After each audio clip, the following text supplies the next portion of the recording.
Hello, welcome to cutting hair on the back porch when you don't know what you're doing. All right, so I learned how to cut hair in 4th grade by cutting my friend's hair like you always do, okay? I then continued to do mohawks and stuff for years, whatever. I just cut people's hair. I never learned how to do it. All I can tell you is this. Keep the scissors like the same angle. Any scissors will do. Anything. The little snippets on Leatherman will do it. Doesn't matter what the scissors are. All right? If you could have good scissors, great. If you don't be daunted. Okay? You just grab the hair. This is for a dude, but you can do the same thing for a woman. You just be more careful.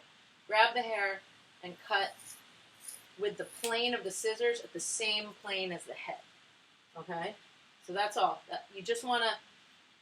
See, that looks great. If you screw it up and you get like a hack mark, like right there, just go against it. So you're just always cutting against these little hack marks. Okay? That's really it. Just, if you're doing a woman's hair who has some style, just stick with the style it was before. Unless you don't want to. It'll grow out if you screw it up. So, don't worry. You want to do when you do the bangs, just feather those things, and the feather is the same thing as cutting at the angle. Right, you got this. Don't cut fine hair. You'll be really sorry. All right, you got this.